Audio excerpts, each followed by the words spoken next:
Mohon perhatian, majlis kita akan berlangsung sebentar lagi. Buat pengetahuan para hadirin, program kita pada pagi ini akan bersiaran secara live streaming melalui laman YouTube kami iaitu JPK Bertam. Jangan lupa juga untuk tekan button like dan subscribe. Kerjasama anda amatlah kami hargai. Terima kasih.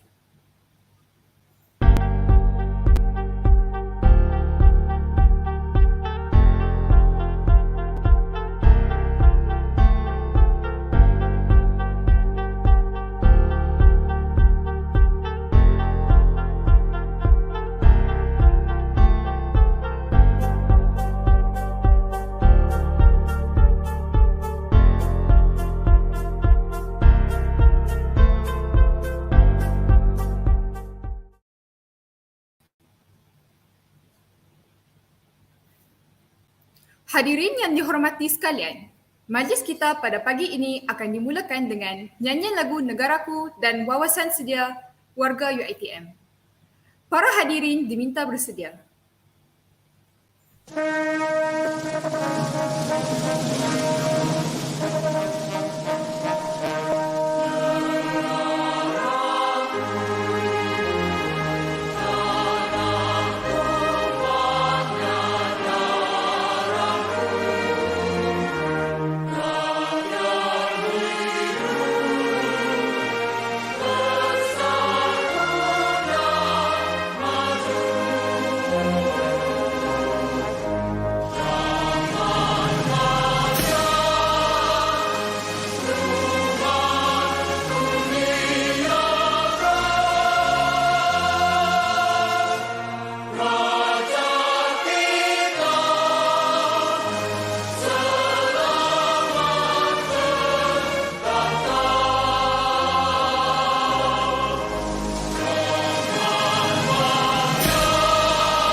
Bersatu kita warga UiTM, kita bangsa perkasa, taat dan setiaku untuk negara, penuh semangat wajar.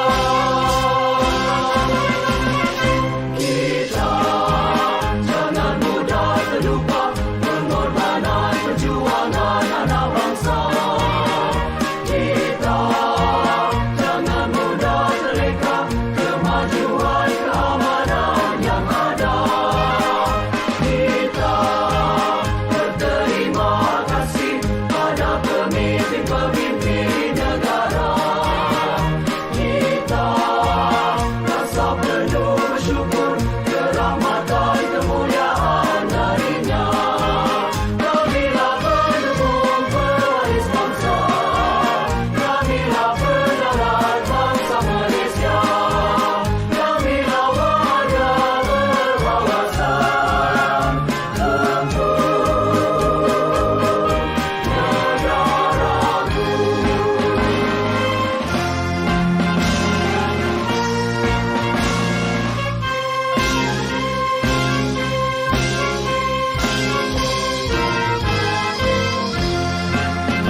Yang berbahagia, Puan Nur Hafizah binti Mahzir, penolong pendaftar kanan UiTM Cawangan Pulau Pinang, Kampus Bertam.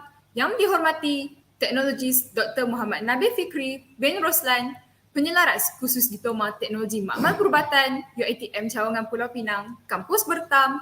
Yang dihormati Dr. Siti Nur Syahidah binti Nazli, penyelaras khusus Diploma Kesihatan Persekitaran UiTM Cawangan Pulau Pinang, Kampus Bertam. Yang dihormati Puan Charlaine Adrienne Chin, penceramah jemputan program Medical Negligence, Ignorance of Duty Costing Patients Health. Yang berusaha Dr. Nur Hazarina binti Nordin selaku penasihat 1 Jawatankuasa Perwakilan Kolej Al-Zahrawi merangkap penasihat program Medical Negligence, Ignorance of Duty Costing Patients Health. Turut hadir barisan staf Residen Kolej, ahli Jawatankuasa Perwakilan Kolej Al-Zahrawi serta mahasiswa UiTM Cawangan Pulau Pinang, Kampus Bertam. Sirih berlipat, sirih Pinang, sirih dari Pulau Mutiara. Pemanis kata selamat datang, awal bismillah pembuka bicara. Assalamualaikum warahmatullahi wabarakatuh. Salam sejahtera, salam UiTM dihatiku. Selamat datang ke program Medical Negligence, Ignorance of Duty Costing Patients Health. Hadirin sekalian, bagi memberkati program kita pada pagi ini, sama-samalah kita mengaminkan bacaan doa yang akan dipimpin oleh saudara Muhammad Abdullah Azam bin Yusaini. Dengan segala hormatnya, majlis mempersilakan. Assalamualaikum warahmatullahi wabarakatuh. Kita mulakan program kita pada pagi ini dengan Ummul Kitab Al-Fatihah. Auzubillah.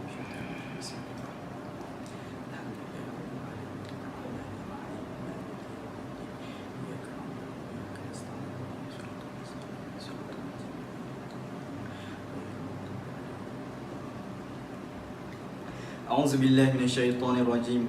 Bismillahirrahmanirrahim. Alhamdulillahi rabbil alamin. Wassalatu wassalamu ala sayyidina Muhammadin wa ala alihi wa ashabihi ajma'in. Ya Allah, ya awwalul wal awwalin. Sesungguhnya kami berhimpun pada hari ini bagi menyatakan kesyukuran di atas kurniaan-Mu yang tidak ternilai. Jadikanlah kami hamba-hamba-Mu yang sentiasa bersyukur dalam segala keadaan. Ya Allah, ya Rahman, ya Rahim. Sesungguhnya Engkau Maha mengetahui bahawa kami di sini ingin menimba ilmu-ilmu-Mu yang sangat luas bagi mengembangkan potensi kami sebagai hamba-Mu yang Engkau redai. Justeru berkatilah dan rahmatilah program kami pada pagi ini. Ya Zal Jalali wal Ikram.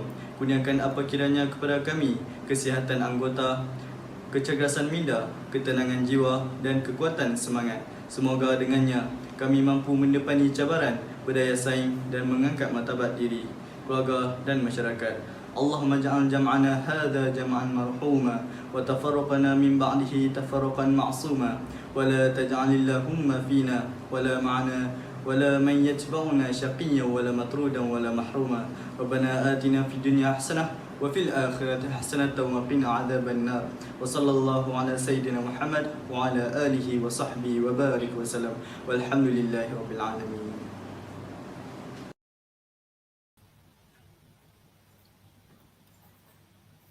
Amin, amin, ya Rabbal Alamin. Terima kasih diucapkan kepada saudara Muhammad Azam atas bacaan doa sebentar tadi. Semoga program kita pada pagi ini akan diberkati olehnya, insya-Allah. Terlebih dahulu, majlis ini merakamkan sekalung penghargaan dan ucapan terima kasih kepada barisan Jawatankuasa Perwakilan Kolej Al-Zahrawi serta Sekretariat Jawatankuasa Perwakilan Kolej Al-Zahrawi atas usaha dan kerjasama yang telah diberi demi menjayakan program Medical Negligence, Ignorance of Duty Costing Patients Health. Program pada pagi ini akan diteruskan dengan menjemput saudara Muhammad Ishraq Izzuddin bin Muhammad Iqbal selaku pengarah program Medical Negligence untuk menyampaikan ucapan alu-aluan. Majlis mempersilakan.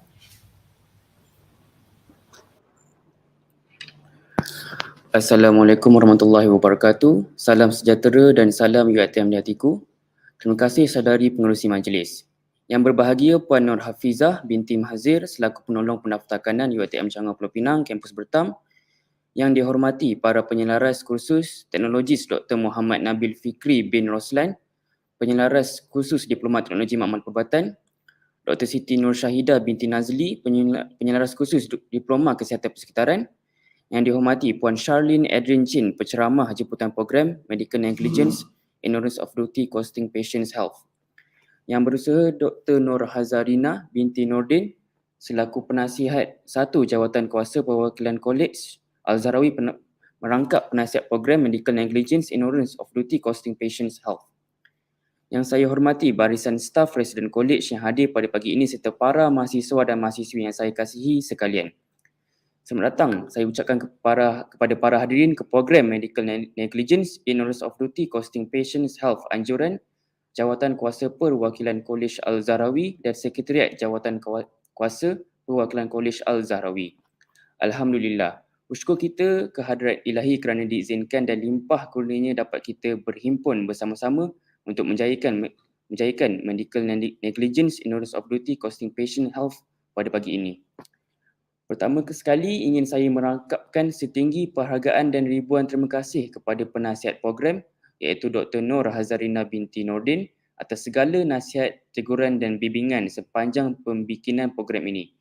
Terima kasih juga atas usaha yang sangat hebat di antara barisan JPK dan Sekretariat dalam memastikan program pada pagi ini berjalan dengan lancar. Tidak juga dilupakan penceramah jemputan kita pada pagi ini iaitu Puan Charlaine Adrienne Chin yang sudi meluangkan masa untuk bersama-sama kami bagi memberi perkongsian ilmu dan pengalaman dari isu-isu atau cabaran yang terpaksa dihadapi para mahasiswa dan mahasiswi dalam bidang pekerjaan kelak. Terima kasih banyak Puan. Saya harap agar sesi Puan sebentar lagi dapat berjalan dengan lancar. Akhir kata, saya ingin mengambil peluang ini untuk sekali lagi mengucapkan terima kasih buat para hadirin, para mahasiswa dan mahasiswi serta para jemputan yang sudi hadir dan memeriahkan lagi Medical Negligence Ignorance of Duty Costing Patient Health anjuran Jawatankuasa Perwakilan Kolej Al-Zahrawi dan Sekretariat Jawatankuasa Perwakilan Kolej Al-Zahrawi pada pagi ini. Sekian sahaja daripada saya. Terima kasih.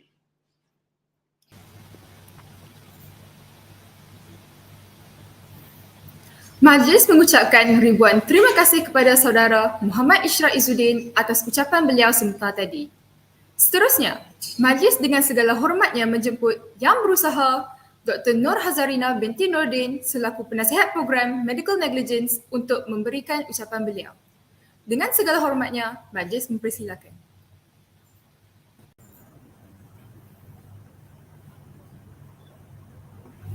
Assalamualaikum, salam sejahtera dan salam UiTM dihatiku kepada semua para hadirin. Terima kasih saudari pengurusi majlis kerana sudi memberi saya peluang untuk berucap dalam majlis ini. Yang berbahagia Puan Nur Hafizah binti Mazir selaku penolong pendaftar kanan UiTM Cawangan Pulau Pinang, Kampus Bertam. Yang dihormati para penyelaras kursus teknologis Dr. Muhammad Nabil Fikri Roslan iaitu penyelaras kursus Diploma Teknologi Amal Perubatan. Dr. Siti Nur Syahidah Nazli, penyelaras kursus Diploma Kesihatan Persekitaran dan juga Encik Muhammad Amin Muhammad Zaki iaitu penyelaras kursus Diploma Kejurawatan. Selamat datang ke program kami pada pagi ini. Yang dihormati Puan Charlaine Adrienne Chin iaitu penceramah jemputan program kita pada hari ini. Yang berusaha saudara Muhammad Ishraq Izzuddin bin Muhammad Iqbal selaku pengarah program. Yang berusaha barisan staf residen kolej yang hadir pada pagi ini serta para mahasiswa dan mahasiswi yang saya kasihi sekalian. Terlebih dahulu, saya ingin panjatkan setinggi-tinggi penghargaan dan kesyukuran kehadrat Allah Subhanahu Wa Taala kerana dengan limpah kurnianya dapat kita bersama hadir di dalam program Medical Negligence Ignorance of Duty Costing Patients Health pada pagi ini. Pertama sekali, saya ingin mengucapkan jutaan terima kasih kepada Jawatankuasa Perwakilan Kolej Al-Zahrawi serta Sekretariat Jawatankuasa Perwakilan Kolej kerana sudi bersama-sama mengusahakan dan bekerjasama dalam menjayakan program ilmu ini. Segala titik peluh dan dedikasi anda dalam menghasilkan program ini amatlah dihargai. Kepentingan program-program ilmu sebegini sememangnya tidak boleh diambil mudah dan saya dapat lihat itu daripada usaha yang gigih daripada kesemua barisan Jawatankuasa pelaksana program. Oleh itu, sekali lagi saya ingin menyampaikan tahniah dan syabas kepada barisan Jawatankuasa Perwakilan Kolej serta Sekretariat Jawatankuasa Perwakilan Kolej Al-Zahrawi yang menganjurkan program ini. Pada masa yang sama, saya ingin juga menyampaikan setinggi-tinggi penghargaan kepada penceramah jemputan kita iaitu Puan Charlaine Adrienne Chin yang sudi bersama kita pada pagi ini untuk memberikan perkongsian menarik kepada semua hadirin berkenaan dengan topik iaitu saya pun tak ingat. Okey, saya harap para mahasiswa dan mahasiswi juga dapat memberikan sepenuh perhatian kepada sesi jemputan kita sebentar lagi dan juga menambahkan ilmu pengetahuan masing-masing sebagai persiapan untuk menjejaki dunia pekerjaan nanti. Seterusnya, saya harapkan agar program pagi ini dapat memberikan pengalaman dan gambaran kepada situasi yang mungkin akan dihadapi di dalam dunia pekerjaan suatu hari nanti serta dapat membantu menjawab segala pertanyaan mahasiswa dan mahasiswi tentang medical negligence. Saya juga telah dimaklumkan terdapat sebuah pertandingan yang akan diadakan pada pagi ini, iaitu pertandingan video yang bertemakan By the Sweats of My Bro. Saya ingin mengucapkan tahniah dan syabas bagi mereka yang telah menyertai aktiviti kita pada pagi ini. Semoga program ini dapat memberikan manfaat kepada kita semua dan saya akhiri dengan ucapan terima kasih kepada semua hadirin dan jemputan yang sudi hadir dan memeriahkan lagi program kita. Sekian sahaja daripada saya dan saya serahkan pada saudari pengurusi majlis untuk meneruskan acara.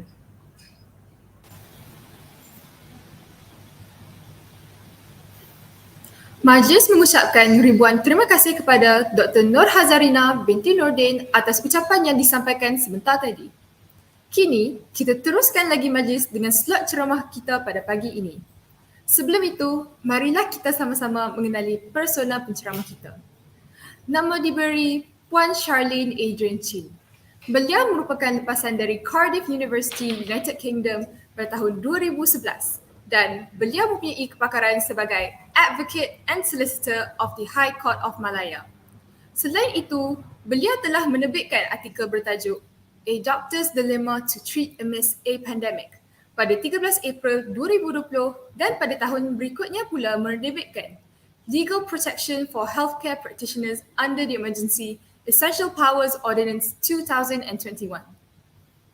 Tanpa melengahkan masa, majlis menjemput Puan Charlaine Adrienne Chin dengan ceramah beliau yang bertajuk The Importance of Legal Awareness.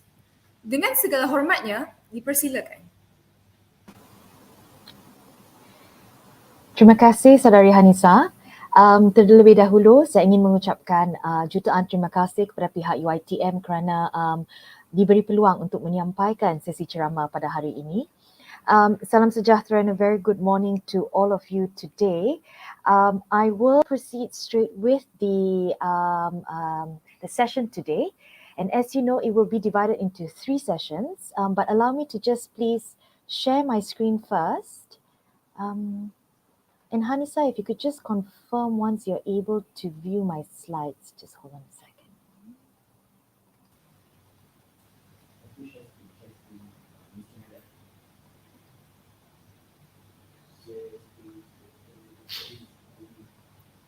Okay, there we go. Miss Charlaine, I couldn't see your slide. Are you able to see it now? Yes, I am able to see it. All right, and can you hear me clearly? Yes. Okay, brilliant. All right, now let's start. So the topic today is medical negligence, ignorance of duty costing patients' health. So we'll cover 3 main topics, and let me just share what those 3 topics are based on the roadmap. Now, first and foremost, we will talk about the duties that a healthcare practitioners owe, okay, to a patient. And then we talk about the importance of medical records. And then the third session would be practical tips in avoiding a complaint or a legal suit. And then after that, we have about 20 or so minutes for Q&A session, all right?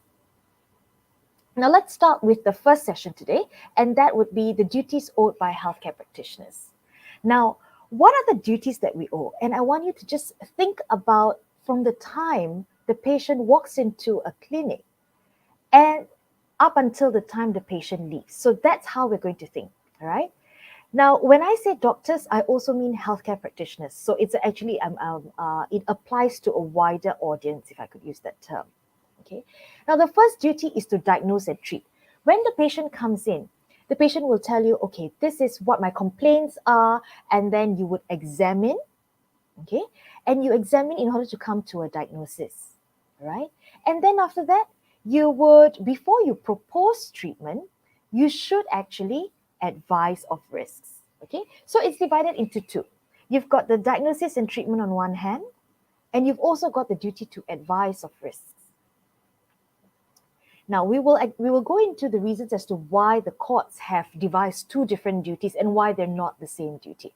Now, let's talk about the first duty, the duty to diagnose and treat. Now, the federal court, this is the federal court decision, and we know that the federal court is the highest court in Malaysia. So the decisions decided by the federal court binds all courts below, okay? Now, this is what the federal court said in 2017. With regard to the standard of care for diagnosis or treatment, the Bertam test, I'm not sure if you all have heard of it, but it's quite common, right? People always say the Bertam test still applies, and it is subject to the qualifications decided by Bolitho. Now, lawyers and judges, they like to use a lot of words, but don't be worried, okay? It's actually, I'm just going to simplify it. Now, what it is when it comes to duty to diagnose and treat, you just need to remember two tests, Bertam and Bolitho, okay? So let's go and see what Bertam is first. Now, Bertam is actually the name of a patient, an Englishman, and this was decided as early as 1957 and was in England, all right, in the UK. Now, essentially what happened was he went and he got treatment, and he wasn't happy with the treatment he received, and then he sued the hospital, Friern Hospital, the management committee. And in deciding whether or not the doctor who treated Mr. Bertam was negligent or not, this is what the English High Court said. A doctor is not guilty of negligence if he has acted in accordance with a practice accepted as proper by a responsible body of medical men skilled in that particular art. Now, what does that mean? Okay, I'm just going to pause there first. Now, essentially, the doctor will be judged by the standards which his peers, that means which other doctors of the same specialty, okay? So, for example, if you're a cardiologist, you would have to see what another cardiologist would do. If you are a physiotherapist, you would see what another physiotherapist would do. And that practice has to be accepted as proper, okay? So just because, and if you look at the second part there, which is not in bold, if you put it the other way around, the doctor is not negligent if he is acting in accordance with such practice, merely because there's a body of opinion that takes a contrary view. So just because another doctor does things differently, it doesn't make the other doctor negligent automatically, okay? As long, so the general test is as long as what you have done is considered proper by your peers, okay? So that's Bertam. It's quite simple actually. And then what's Bolitho? Bolitho is a more recent case in 1997, also an English case actually. Now in Bolitho, they were talking about the need for expert evidence, okay? And this is what the court said. The court has to be satisfied that the exponents of the body of opinion relied on. That means, you remember that earlier on we talked about Bertam, and we said that as long as you have your peers agree that your practice was proper and reasonable, then that view, okay, has to have a logical basis. So you cannot just come and say, yes, saya setuju, memang, whatever the doctor did was reasonable and was appropriate. You can't just say that. You have to have a basis, and your basis has to be logical, okay? Now, apart from being logical, it also has to be responsible, it has to be reasonable, and it has to be respectable, okay? So these are the parameters which the court would examine the evidence, okay, that's put in favor of a doctor if there's a suit, okay? So that's the duty to diagnose and treat. Now, why has the court formulated that test? And the federal court actually in Zulhastima in 2017 gave a very detailed reasoning actually, and this is what the court said. Now, when it comes to diagnosis and treatment, these are issues within the realm of medicine, okay? So, for example, the information a nurse knows, you wouldn't expect a normal person on the road to also know that information, right? It's quite medically inclined. The information a doctor knows, you wouldn't expect a layperson to know exactly what the doctor knows. No, the doctor would have gone through, so many years of training, right? The information an occupational therapist knows wouldn't be information that's readily available to the public at large, right? So when you talk about diagnosis, so when there's a diagnosis, a medical diagnosis that's made, and when you talk about medical treatment, these are issues which are purely in the realm of medicine. And because of that, there are genuine differences of professional opinion. So there isn't, you see, science and medicine and the ancillary healthcare professions, whilst it's a study of science, the practice is actually an art, right? You cannot say that there is only one way to treat a patient. There may be a conservative way. There may also be a more radical way, or it could be, for example, an evasive way. Okay, so it doesn't mean that there is only one way to practice medicine. And that's what the federal court recognized. The federal court recognized that there may be several acceptable options. And because there are several acceptable options, it's not always the case that there is one definite answer. Okay? And in fact, you always see in court, we have experts who will come for the plaintiff and experts who come for the defendant. And sometimes, the defendant may have more than one expert and they may have different views. Okay?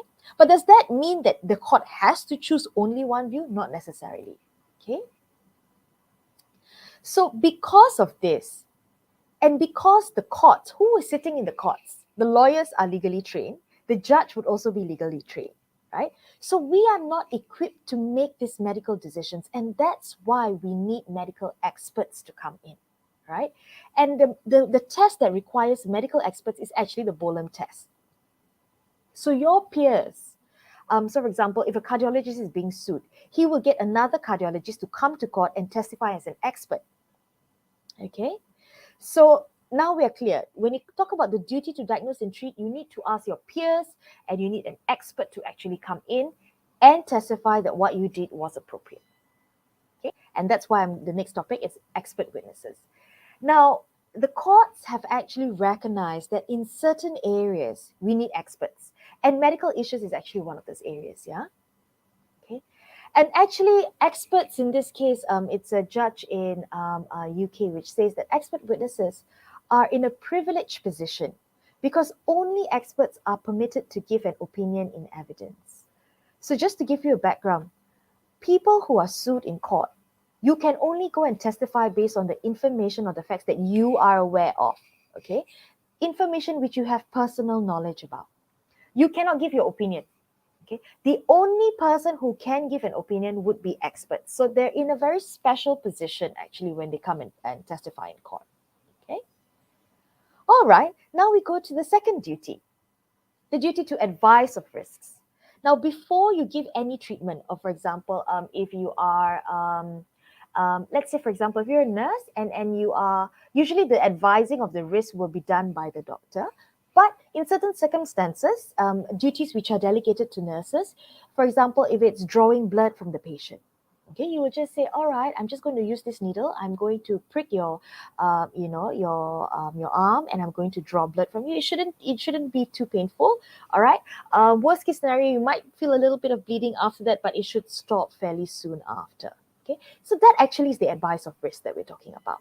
Now, in 2007, as early as 2007, the federal court already in this case called Fu Fiona, okay, had pronounced an opinion that the Bolam test is not applicable when you come to the advice of risk. Okay. Instead, they say there's this test called Rogers and Whittaker. We'll look at it in a while. Okay. They say, look, Bolam test, when it comes to the advice of risk, tak begitu sesuai. Okay. And instead, test yang akan digunakan oleh mahkamah would be the Rogers and Whittaker test. It's actually an Australian test. Now, in Al-Zahrawi 2017, the federal court agreed with that decision. Okay, and the federal court said, yes, I agree that the test propounded by the Australian case in Rogers and Whittaker is applicable to the advice of risk. So now let's look at what this Rogers and Whittaker test is. Okay. Now the law recognizes that a doctor has a duty to warn a patient of the material risk that is related to the proposed treatment. Okay, material risk. What is the meaning of material? That's the next question, right? So when you look at what is material, there's two things you need to think about. Number one, you need to think about secara objektif, what would a normal patient want to know? Okay, so for example, if I'm going for, let's say, a spine surgery, okay, now as a patient, I would want to know what are the possible complications. You could have an infection, you could suffer a hemorrhage, you could bleed, okay. It could accelerate osteoporosis, for example. Perhaps, I'm giving an example, okay. So these are some of the material risks, what you think a normal patient would find important. Now, the second question you have to ask yourself is, what do you think this particular patient will find important, right? So whenever you're talking about the advice of risk, when you are explaining a risk to a patient, you have to remember two things. Number one, what would a normal patient want to know? And number two, what would this particular patient want to know? Now, let me give you an example as to why this is important. Let's say the patient in front of you is, you have two patients, okay? Let's say one patient is a violinist. Okay, she plays the violin in the for a livelihood. Okay, that's her job. She's a violinist in an orchestra. Patient number two is, let's say, a teacher. Okay, now let's say the procedure you're going to do. All right, let's say that both patients come in with a serious injury on their hand. Okay, and you need to do a surgery on their hand or a procedure on their hand. And one of the risks, it's a very small risk. Let's say it's 0.01%. Okay. But one of the risks is that they could possibly lose sensation in your fingers. Okay. You lose a bit of sensation in your fingers. Now, would you think it's important to tell the violinist that she may lose sensation? You would probably say yes. Why? Because even if the risk is so small, but it is still important to her because her livelihood depends on playing the violin. If she can't feel the strings on the violin, she can't play the violin. If she can't play the violin, she's not going to have work, right? Whereas the teacher, let's think about it, a teacher. Nowadays, I know that everybody's going back to physical school, but even if she's doing things virtually, I think even if she can't feel her fingers, it's quite all right. A teacher would probably find her voice more important, right? So when you ask yourself what is material, you may not advise the teacher of the loss in sensation because it's such a small risk and it might be not material to her. But you would advise the violinist of the loss of sensation in your fingers. So don't just look at medical literature and don't just look at the percentages, because sometimes the percentage may be small, but the risk might be important. Okay, so remember, ask yourself two questions. What would a normal patient want to know? And what would this particular patient want to know? Okay, now, why did the court use a different test for the advice of risk? Now, they say because there's a different consideration that applies when it comes to the advice of risk, right? What's the purpose of the advice of risk? Now, before you look at that second square, the purpose of the advice of risk is to enable the patient to make a decision, right? But who is making the decision? Is it you as the doctor? Is it you as the nurse? Is it you as the occupational therapist? It's not. It's the patient who decides. Okay? So this duty to advise is actually to enable the patient to make that decision. And that's why the court said this duty is noted in the right of self-determination. Okay? And because it's more of a legal issue and not really a medical issue, so to speak, right? Because it's a duty to choose. Now the courts can come in. And now they don't need an expert to determine what's material or not. Okay, so whether or not a patient has been properly advised is actually an issue which the courts don't necessarily need a medical expert to opine on. All right. Instead, the courts are actually equipped with that, the knowledge to be able to decide whether or not a healthcare practitioner has advised a patient properly or not. Okay, so are we clear now? When you talk about duty to diagnose and to treat, these are very medical based. When it's medical based, you need an expert, a medical expert to come in and give their views. But when you talk about the second duty, which is to advise of risk, that duty actually is to enable a patient to choose what treatment to receive. And that duty to choose is not so much a medical duty, it's more factual. Okay, and that's why when it comes to advice of risk, you don't need a medical expert. The court can decide on its own whether or not the doctor has carried out his duty appropriately. Now, a lot of people associate the advice of risk together with consent, but actually there are two different things, yeah? Okay, you advise of risk to avoid a claim in negligence. Okay, negligence is a civil suit, but you get consent to make sure that you don't be, it's to actually, to negate a claim in battery, which is a crime. Okay, so one is a civil matter, one is a criminal matter, right? Now, what's valid consent? I'm just going to talk a little bit about this as to what valid consent is. Now, valid consent, you need three things. On the part of the healthcare practitioner, you must inform about the broad terms of the nature of the procedure. Okay, so briefly, what is the procedure that you're going to do for the patient? You need to explain that. And on the part of the patient, number one, the patient must understand. Okay, if the patient doesn't understand, the patient cannot consent. And number two, the patient must voluntarily agree. All right, so these are the three elements. You must tell the patient about the broad terms of the treatment. The patient must understand. So the question we often ask is, the doctors and the healthcare practitioners is, tapi macam mana nak tahu sama ada patient ni betul-betul faham advice yang diberikan? Alright, so we always say, usually you try and ask the patient to repeat what you just said in their own words. Then you will know whether the patient actually understands or not. And it doesn't have to be, they don't have to use legal jargon, they don't have to use medical terms. It can just be a very plain layman terms, but you will be able to understand, you will be able to gauge whether the patient understands or not. Okay?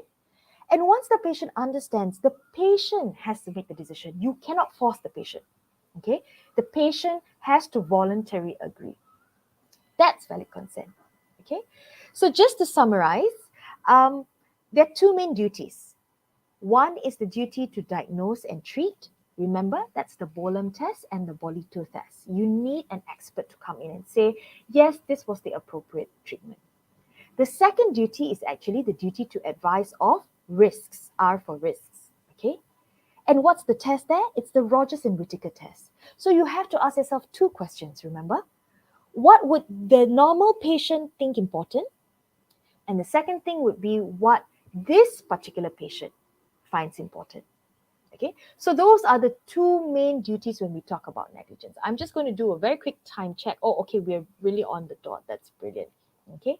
Hanisa, if you can hear me, are we okay to carry on to the second section, or do you all need a very short break? I think we're okay with going on with the session. Okay, brilliant. Now, I'm going to now talk about the importance of medical records. Okay. Now, if you think about it, the one common denominator across all healthcare practitioners, it doesn't matter where you are, if you're a doctor, if you're a nurse, or if you're in any affiliated healthcare professions, the one common denominator is actually medical records.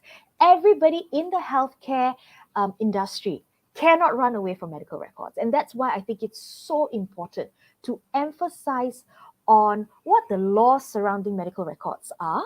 Right? A lot of people might think, maybe there's no law at all. Is there any regulation? Is there any requirements surrounding medical records? And if there are, what are they? Okay. And I also want to then later on in this session talk about some of the cases where we've really seen the importance of medical records. Okay.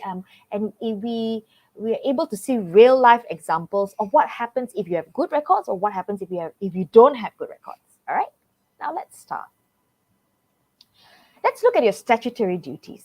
Now, I think when it comes to the government or the public service, they may have their own internal protocols, but that wouldn't be encompassed in an act of parliament, which is a statutory duty, okay? What we have is actually the private healthcare facilities and services regulations. Now, this applies to all those who work in the private sector. Now, let's look at Regulation 43(1) first. Okay. Don't worry about a lot of the words. I just want you to listen to me because I'm going to summarize what it is. The words are just there for accuracy. Okay. But maybe if you want to focus on the words, look at the ones which are highlighted in teal or green color. Okay. Regulation 43 sub 1 says that you must have an appropriate patient's medical record system, okay, for keeping the medical records. So it's actually a system which is very important. It forms an integral part of the delivery of healthcare, right? Because the records are the most important. There's no way any of us will be able to just memorize information about a patient. It doesn't make sense. And we know that healthcare is something that's lifelong, right? So we need the records to keep notes. Okay, so regulation 43.1 just says you need to have an appropriate system. Okay, now 43.2 says that every patient must have a separate record, must have a separate file.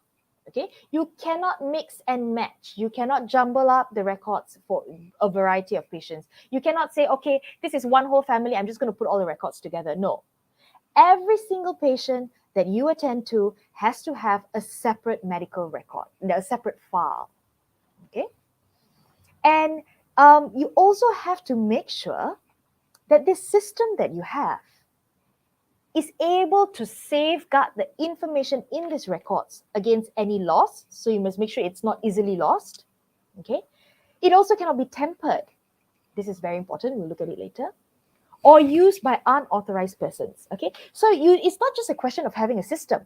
The system has to be a robust system, a system that is able to keep the records safe, a system that's able to keep the records accurate, and a system that's able to ensure that only the authorized persons have information or have access to these records. Why?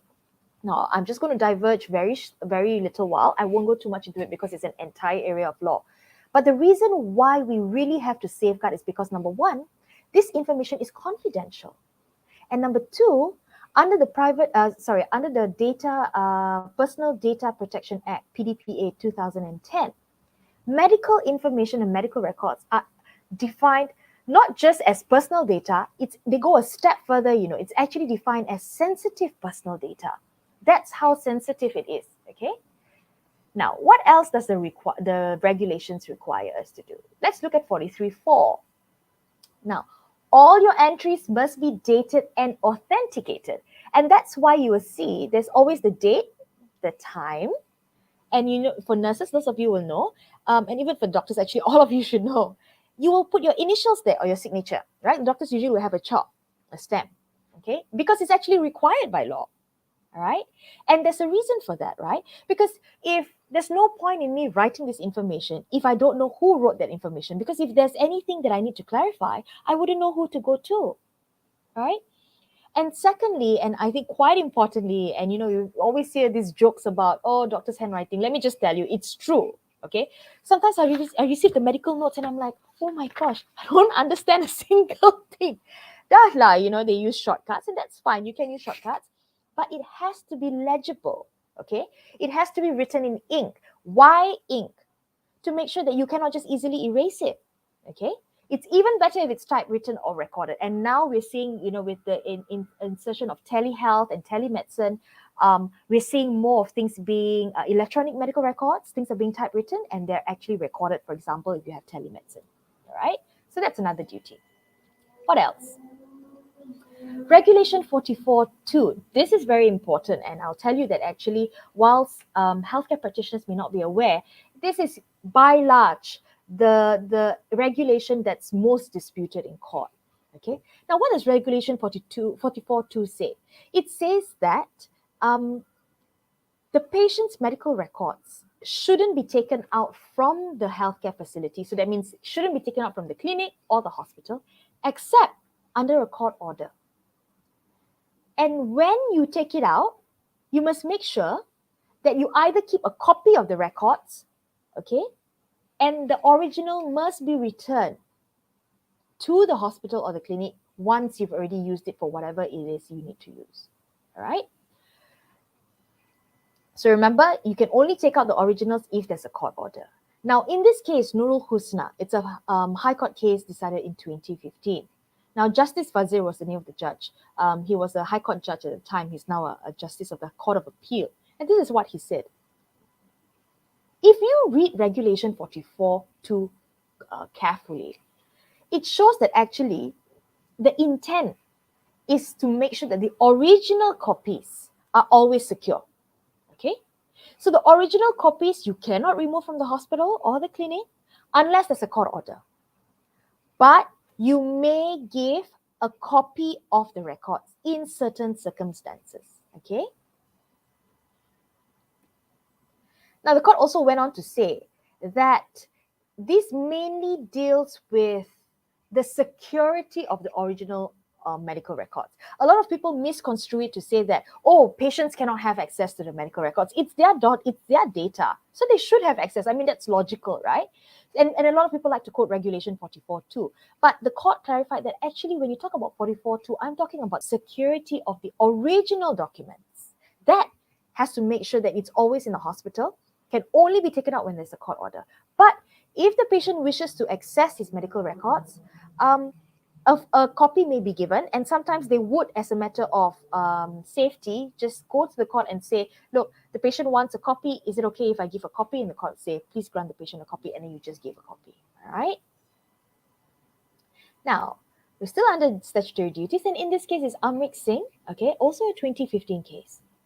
Now, the court here issued a warning to all of us, and they said, look, you must exercise this power that you have under Regulation 44.2 with great caution.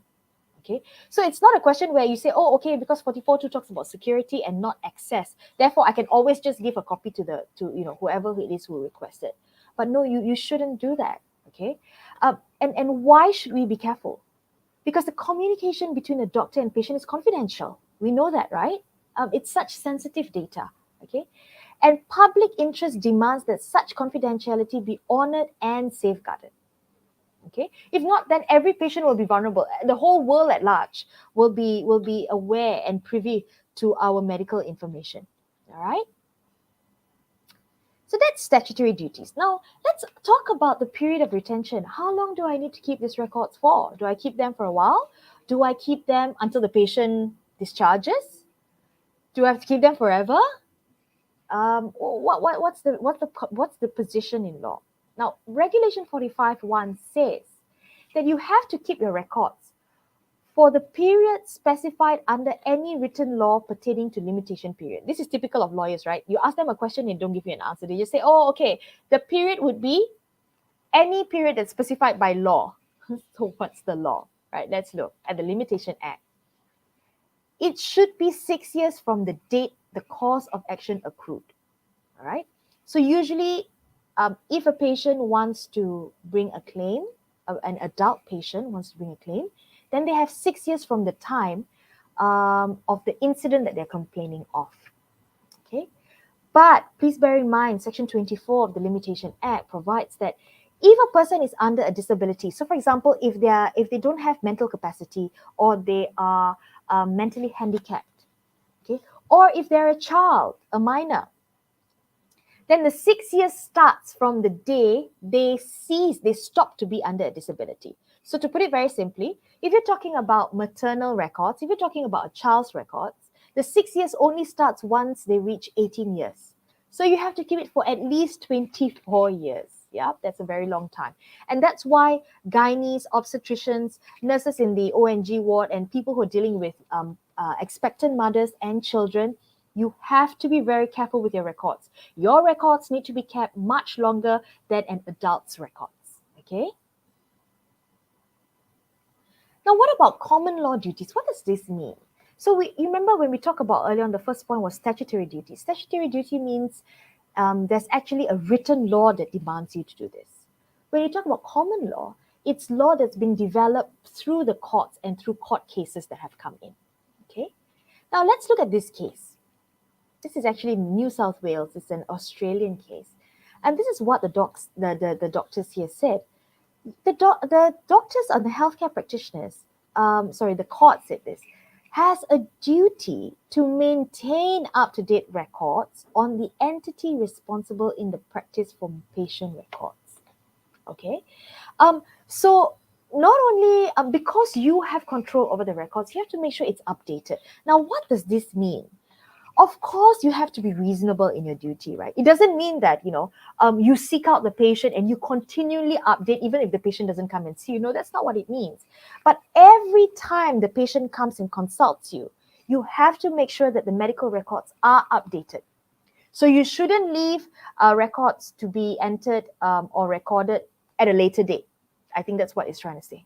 Okay, the records have to be updated as and when the patient comes for treatment or for any consultation. Okay. Now let's look a little bit at case law, because these are the more interesting things, right? This is actually what happens in real life. All right. Now let's look at case number 1, missing records. Okay. This is the case of Nur Zulaika, recently reported actually. Now, what did the court say? 2 things I just want to draw your attention to.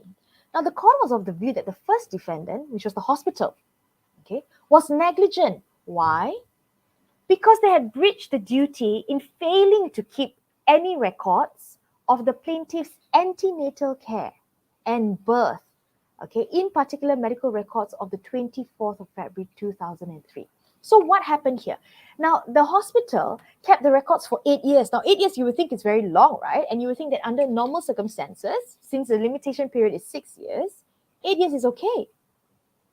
But remember, as I mentioned earlier on, when you're dealing with a minor, when you're dealing with children, they are considered minors and their time extends much longer. The 6 years starts running when they reach 18 years of age. So the court then said the evidence of DW2, okay, this was the person in charge of keeping the record, informed the court that the medical records were kept for 8 years only and then they were destroyed. And the court said that was absolutely unacceptable. Okay, so bear in mind that if you have missing records and if, okay, for example, if you have a particular reason, I'll give you an example. I was actually personally involved in a case where the doctor actually stole the medical records. And the hospital, despite having a proper system, okay, had to make a police report. And thankfully, we managed to settle the matter, and the hospital was not implicated or was not held negligent. But there may be cases when the missing records, medical records could go missing, and it doesn't necessarily equate negligence. But you see, that's why it's so important. You have to have a reasonable explanation. So over here, they said, oh, but we kept it for 8 years. And the judge said, but 8 years is not enough. Why? Because you are dealing with a child and you know that the time limit for a child is much longer than an adult. Okay? So always bear in mind, you have to make sure you keep your records for a reasonable period of time and certainly the time that is required by law. If you're not sure, always opt for the longer. Okay? What about gaps in the records? What does this mean? There was a period of time when there was just no entries. Okay, this is Kujashan. Now this is 2013. What happened here was the mother had actually she was in labor and she had a prolonged second stage of labor. Okay, and what happened was there was poor maternal effort, so she couldn't push, and in the end they had to vacuum the child out. And one of the arguments was that you should have done a cesarean section on the mother. Okay. Unfortunately, the child suffered from asphyxia and suffered cerebral palsy. Okay, so the child has brain damage for life. This is what the High Court held. Okay. There was an absence of medical records, and this severely constrained the formulation of an opinion that can be substantiated by evidence from the medical records. So the court said, look, when there's a gap, it makes it very hard for the court to determine what actually happened. And we ask ourselves, who has the duty to record? It's the healthcare practitioner, right? I mean, the mother going through delivery, she's not going to be able to tell you exactly what happened. She's already in so much pain. She's not in the right frame of mind. She may not even be able to recall. Well, the healthcare practitioners also may not be able to recall. And that's why documenting your medical records is very important. In this case, there was actually a 2-hour gap in the records of the care that was provided after the delivery, okay? And we know that this was really the crucial period because hypoxia could have set in then, okay? And the courts were very upset that they didn't have the records, okay? So they couldn't form an opinion, and so they actually held the defendants liable. Yeah. Now, the court also talked about this. The credibility and the honesty of the nurses, all right, were an issue in this trial, right? The recollection of the events were an issue. Now, remember that a lot of the time, the cases which comes to will be many years after the event. You probably can't even remember unless it's one of those instances which was so remarkable that you would have remembered it. If not, you have to rely on the records, okay? And if your recollection is not the same as the records are going to be suspicious, okay? And this is what the judge said. More significantly, look after the third line, more significantly, the nurses admitted that they had discussed the case among themselves prior to giving evidence. So that admission suggests that their recollection of the events could have been incomplete, poor, or inconsistent. There is every likelihood the evidence may be lacking in veracity and accuracy due to the long passage of time.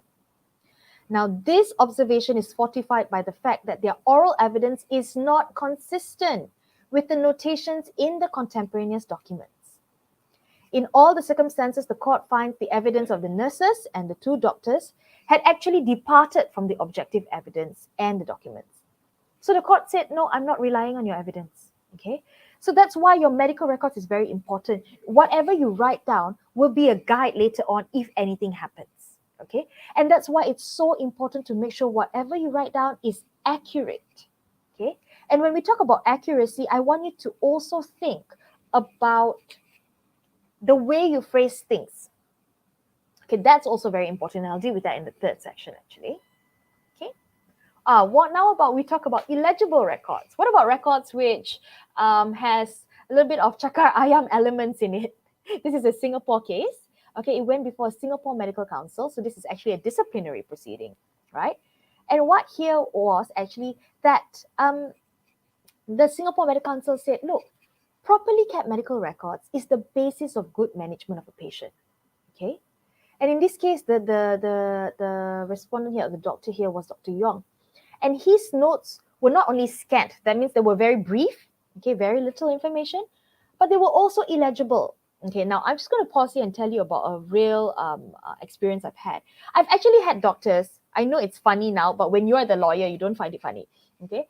Who, when I'm reading the medical records and I'm like, okay, I can't read, so I can't draft the defense. And I'm asking the doctor, I said, doctor, can you give me a transcript?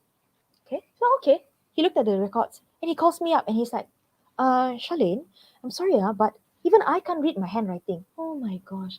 I mean, if you can't read your own handwriting, who's going to read it, right? So it's very important. I'm not saying you have to have beautifully amazing handwriting, although I must say, nurses' handwriting's amazing. I don't know how they do it. They write the most, and yet they write the neatest and the nicest. They are quite amazing. Okay, but make sure it's at least legible. I'm not asking you to write beautifully, but it must at least be legible, okay? Now, this, if we're going back to Kujastrian again, this case has a lot of issues that was raised. And in this case, okay, the court actually said, look, the medical records and reports are a hallmark of good medical practice. So it must be accurate, legible, comprehensive, up to date, okay?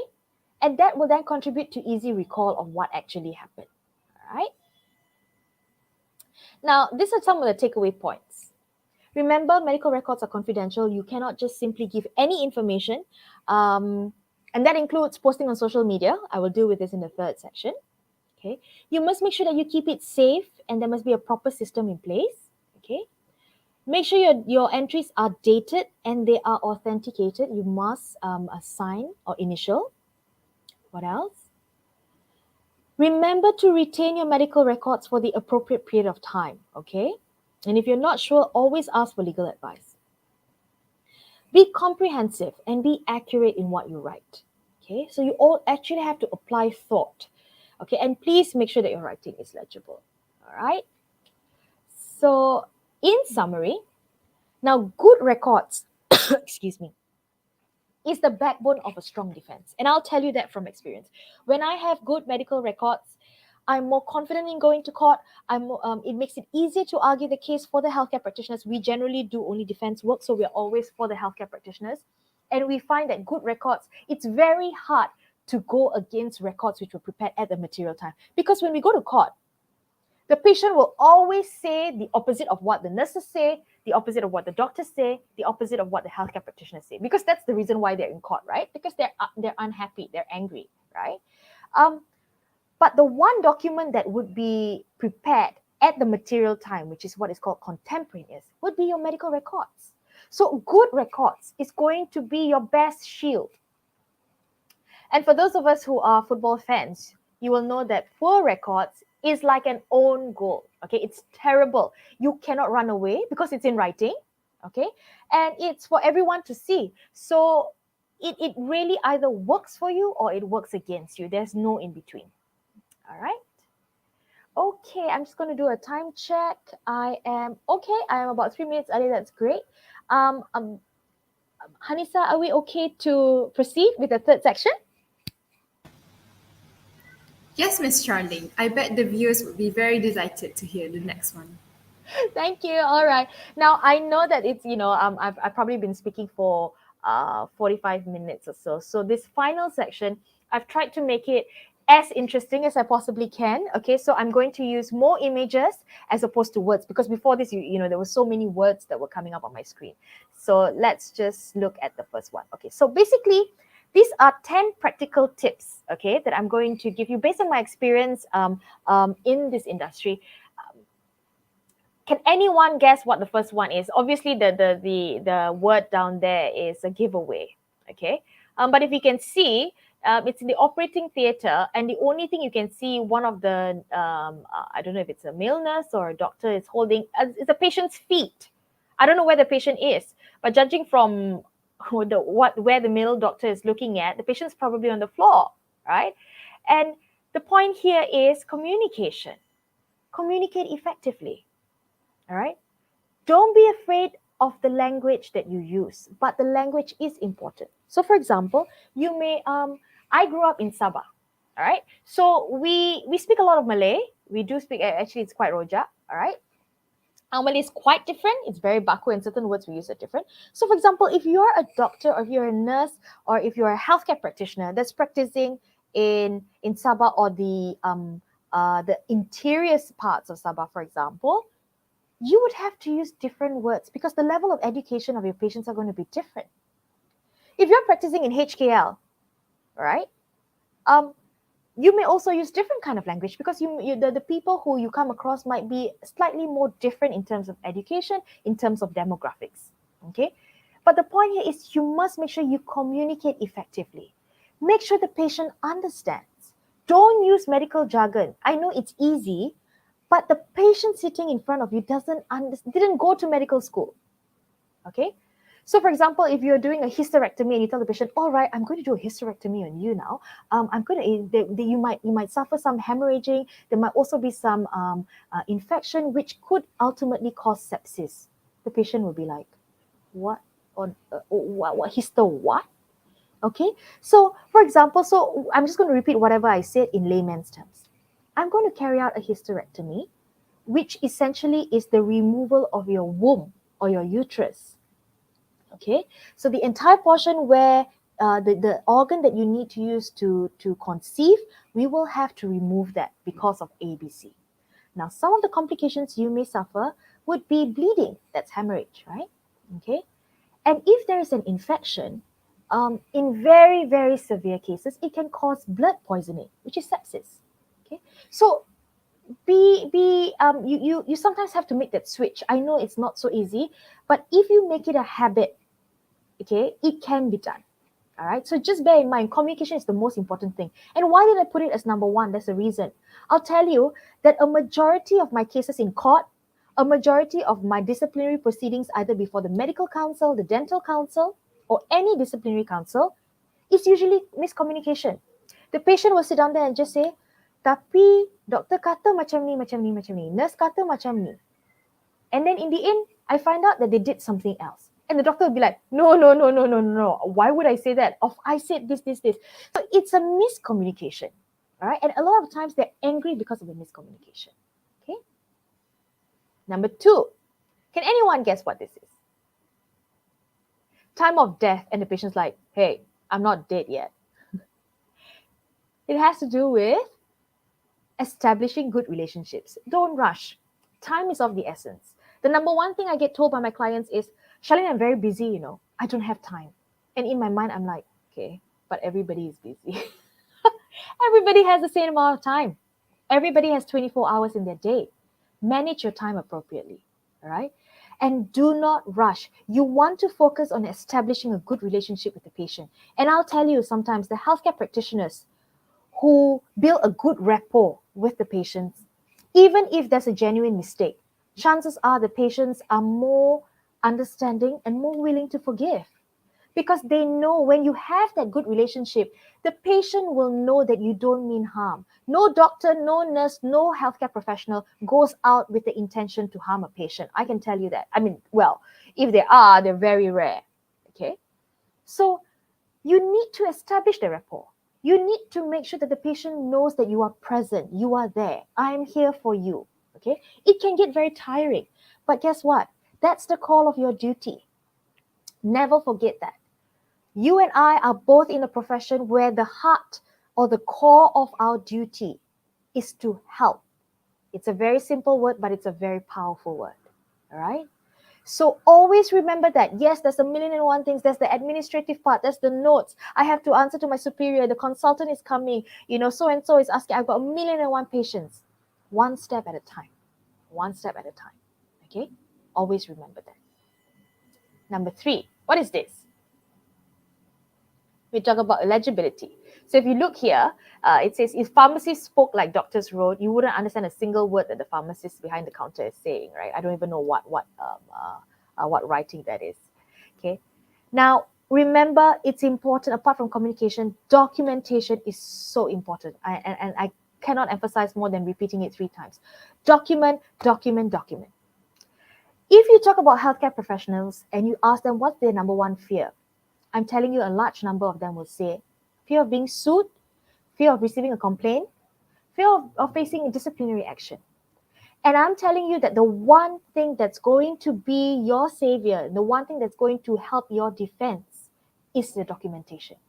And the good thing is that you have full control over what information you choose to put in the documents. So although at the material time, it may feel like it is the most tedious job, it is the most time-consuming, and it is the most troublesome thing to do. But trust me, when push comes to shove, and when you face a rainy day, you will thank yourself and you will thank God that your documentation is in order. If it is in order. If it is not in order, you would regret it instantly. All right? So please always remember, your documentation is your strongest shield. It is also the most important document when it comes to continuity of healthcare treatment and management of a patient. If you document well, chances are it will assist in the treatment and management of the patient. But if there's no documentation that's satisfactory, it will also impede the treatment of the patient. Okay? Tip number 4. Informed consent. What does this show? Sometimes we doctors and we healthcare practitioners, nurses, and the entire myriad of us, we get so occupied, right? Because oh my gosh, Charlaine said I have to advise of the risk, whatever is material. Okay, then you just go to the patient. Okay, tuan, encik, makcik, dengar ya, and you just go, okay, list number 1, number 2, number 3, number 4, number 5, number 6, and 7, and at the end of the day, the patient's like, what? And sometimes the patient is so overwhelmed by the information that they will just tell you, doctor, you just decide lah, you just decide. And remember I said when it comes to informed consent, valid consent, the patient has to decide, not you decide for the patient. Okay, so number 4, obtain and record consent properly. Make sure you advise the patient of the material risk, and that requires you to think. It also requires you to make a decision, right? And importantly also is to record. For example, if you advise the patient of the risk, you must put there, discuss the potential risk with patient. Okay? Even better if you're able to at least list down a few. And when you list down, maybe you can say, including A, B, C. Because the word including in legal parlance actually means antara lain A, B dan C. Maksudnya tak tertakluk kepada A, B dan C saja. Okay, so maybe you just want to, that will be some of the practical tips I will teach you actually. Okay, to say discuss this with the patient, including 1, 2, 3. So that if anything happens, I can say, hey, I discussed 1, 2, 3 and other things. And the patient will be like, no, but you didn't write it here. But I wrote the word including. Okay, all right, so that's number 4. Number 5, what's this? Can't see the patient. Please don't ever do this, okay? But the point here is maintain confidentiality. I'll tell you what is most prevalent among the young practitioners, okay? Social media. I bet you that every single person who is tuning in today has at least one social media account. It's almost impossible if you tell me you don't have a social media account. You either have Facebook, you either have Instagram, Snapchat, TikTok, even YouTube, all of this, okay? So a lot of times we find that people, when they get very excited at work or they find a really interesting case, a medical case, they will take a snapshot and they'll post it on social media. That's wrong, okay? This information is confidential. And I've actually told quite a senior doctor before. I said, doctor, I think it's better if you don't, post these photos on Facebook. And the doctor answered me, but nobody will know who that patient is.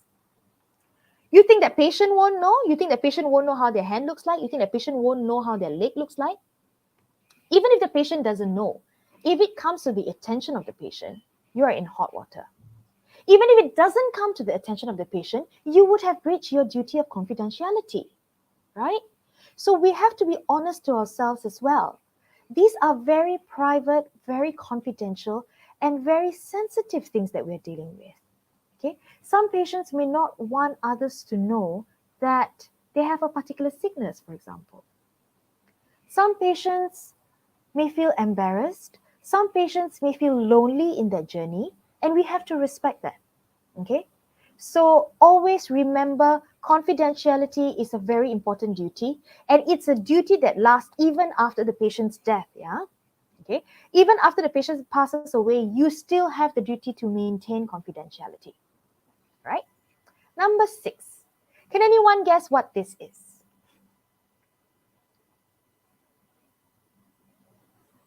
Please keep updated with the latest developments. You must, okay, once you finish university, when we're in university, it's, the time we study the most. But let me tell you this, we're in a profession, both you and I think particularly, all of you in the healthcare industry, you are in a profession where you are continually having to deal with new developments. The advancement in science, and especially with the advancement in technology, means that there are new inventions day in, day out. They're improving ways of doing things, and you have to keep with the latest development. Now, sometimes in court, the cases, it's not that what the doctor did was wrong or the healthcare practitioner did was wrong. It's what they did was outdated. So the argument is you could have done a better version of what you did. And if it is true, and if it was available at the material time and you didn't know about it, it's very difficult to get out of, okay? So please always, always keep abreast with the latest developments, right? Number 7, what is this? I'm sure some of you get very frustrated when your patients come in and they act like they're a pseudo nurse or a pseudo doctor, right? Because they would have Googled, doctor, saya rasa saya ada ni, Wikipedia kata I got this, and sometimes the doctor's just like, oh my God, why do you even come and see me? What's number 7? Please remember to refer when it is appropriate. For those of you who are nurses, you're doing your rounds. You feel the patient is not quite in the state the patient should be. Immediately call your MO. Immediately call the doctor. Immediately call whoever the supervising doctor is. Okay. If, for example, you are, let's say you are a physiotherapist. Okay. And in the course of your treatment, you feel like, wait a second, I think that, there's something not quite right maybe with the patients, the patient's movement is not quite right. I think that, I'm going to have to refer the patient to an ortho or a radiologist for a further investigation because I think that it might be something with the shoulder, for example. Okay. And for all you, I've actually had cases where it's the physio who requested for the further investigation and we found out a fracture in the shoulder. Okay, so always refer when appropriate. When you think it's beyond your specialty, refer. When you think it's something is not quite right, always escalate it. Okay, because a delay in treatment is also a type of negligence. Okay, number 8, I think we can all identify with this, right?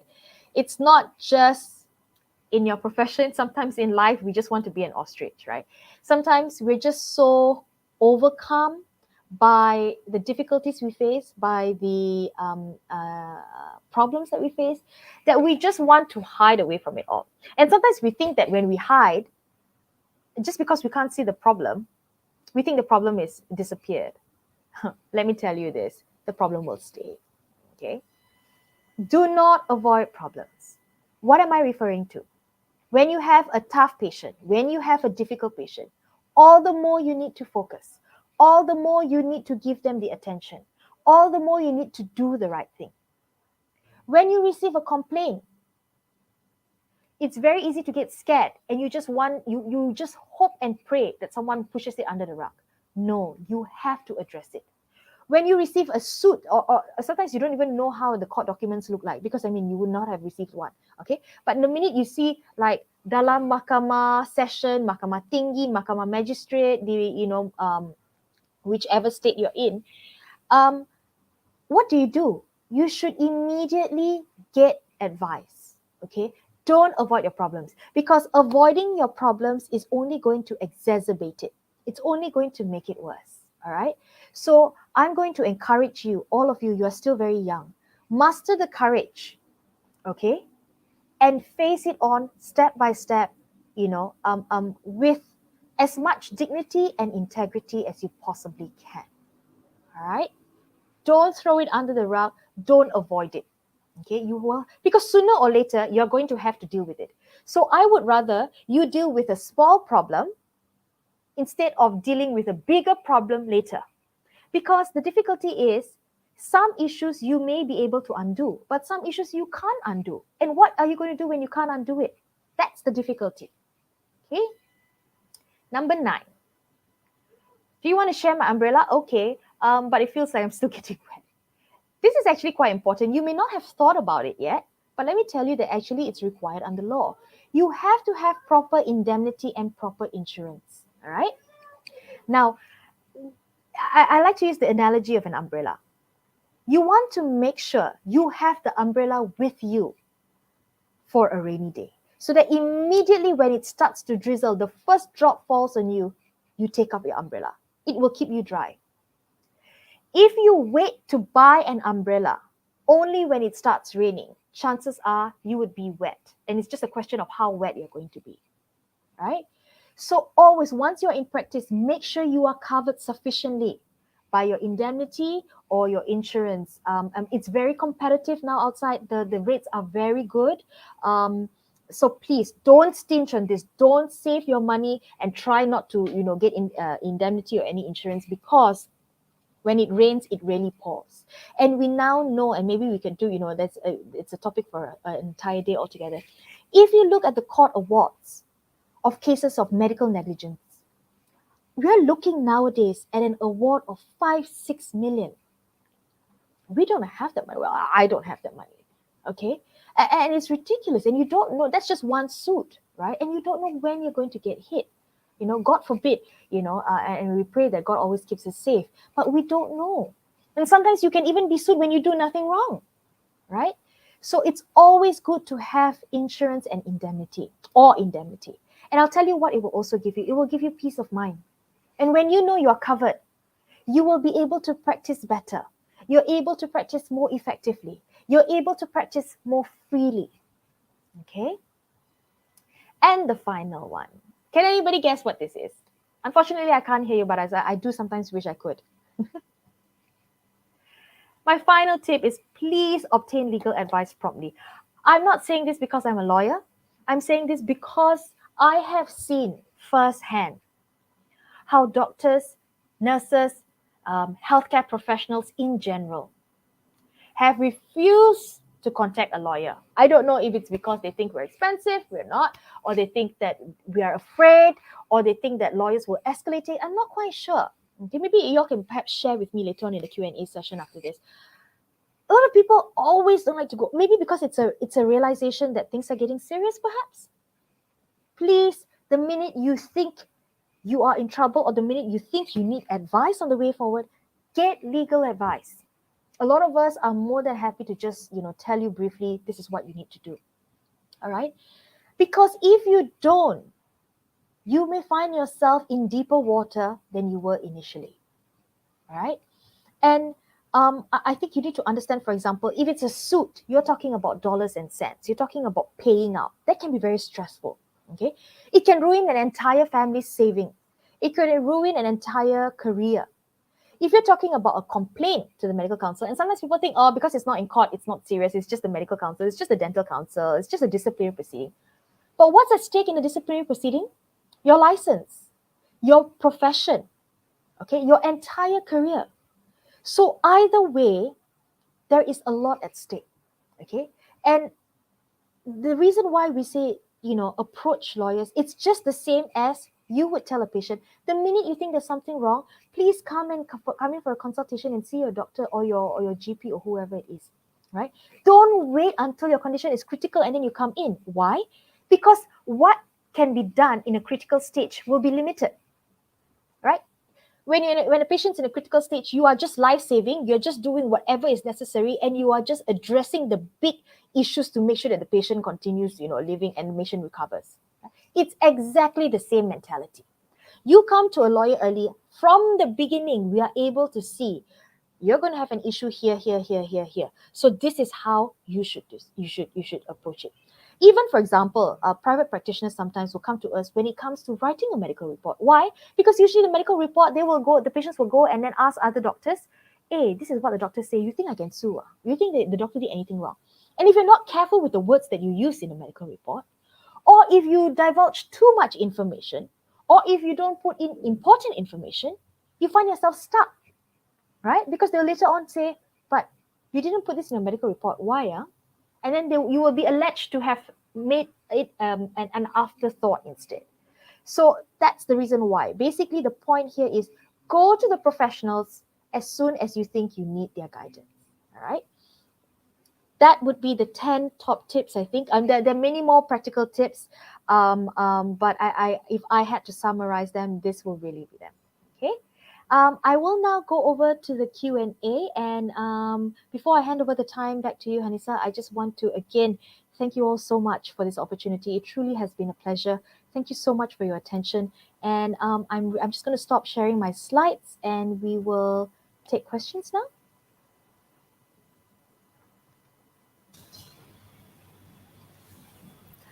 Majlis mengucapkan ribuan terima kasih kepada Puan Charlaine atas perkongsian yang disampaikan sebentar tadi.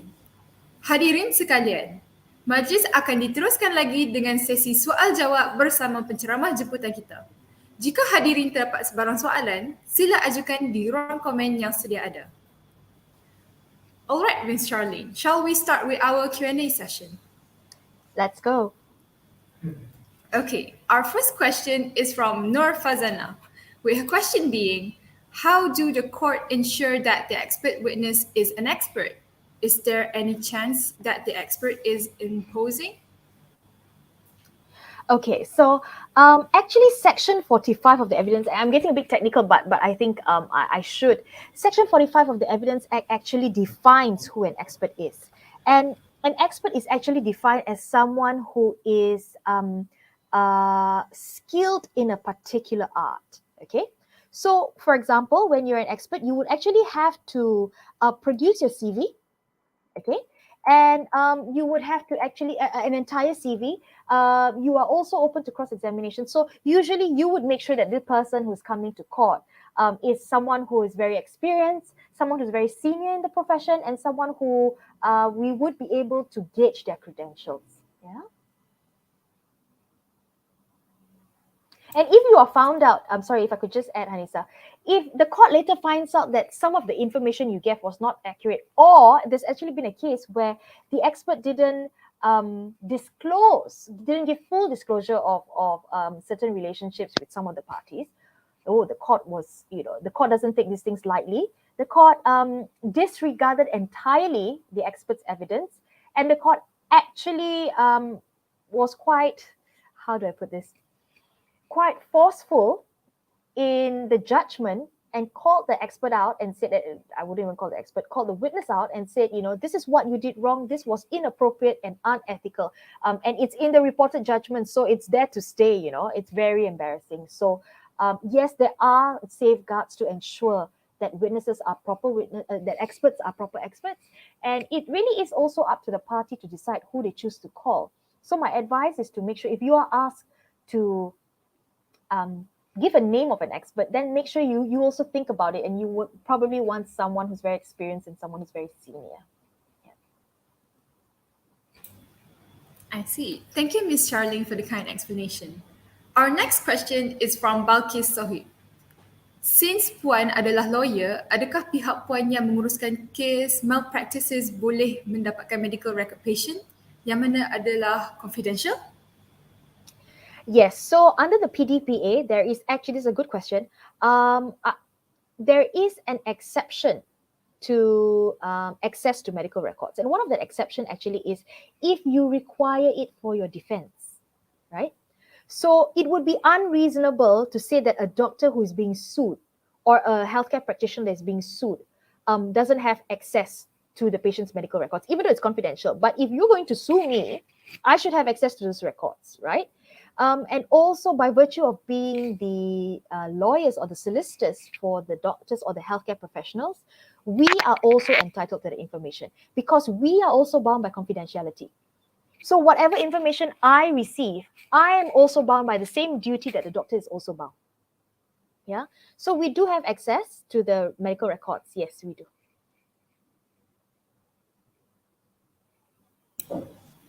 I see. Terima kasih kepada Puan Charlaine atas penjelasan yang sangat bernas tadi. Okay, our next question.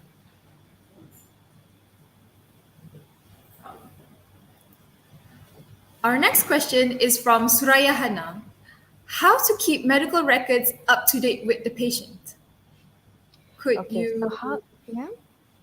you further explain on this question? Sure. Okay, so how do you keep it updated? As I said, so every time the patient comes, you should make sure that your medical records are updated. Okay, don't leave. There are going to be times when you might have to do a late entry. So, for example, if there's an emergency, of course your focus is going to be attending to the patient. Kan? Takkan you like tengah attend to the patient at the same time you're like, hey, I'm writing my records. It doesn't work that way, right? So there are going to be times when you are going to do your entries later. Okay, it's called a late entry. But by and large, I think the habit I want to instill among all of you is that at that time, after you see the patient, or for example, if you're just seeing the patient, you do it there and then. Okay, and it should be every time the patient comes and sees you. As I said, there is no duty on the doctor to actually, or the healthcare practitioner to actively inquire. So, for example, the patient hasn't come to you in a month, even though you have an appointment. Yes, you should try and contact the patient, but it's not your position to ask the patient, okay, in the past 2 months, which doctor did you see? What did the doctor say? That's, I think, to some extent already an invasion of privacy. Okay, so is setakat mana that you were involved with the patient? Okay, and every time you see the patient, you have to make sure that the records are updated. Yeah. Thank you, Ms. Charlaine. Let's move on to our next question. Our next question is from Balkis Bratisha, with her question being, would medical students who signed up for practicals at a hospital be held responsible for any inaccurate information or statements they gave, or there is a higher position that should be responsible of them? If you are a student, I think you would not yet be regarded as a healthcare practitioner, right? So a practitioner is different. But I would think, and I think it's reasonable to impose liability and some responsibility on the, so for example, if you're a student and you're allowed to do your practicals in a hospital, so you may be deemed to be an agent of the hospital. So the hospital would be liable, Okay, and of course, then the liability has many levels, right? So you've got the medical officers who's in front, who's ahead of you, and then you've the housemen, house officers, and then the medical officers, and then your consultants if you're talking about a public hospital. Okay, so yes, okay, so would a medical student be personally responsible? Probably not, but it doesn't stop a patient from suing you personally. They can still name you as a defendant. Yes, they can.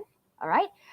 There definitely would be responsibility on the institution or the facility where you are at. So definitely the hospital.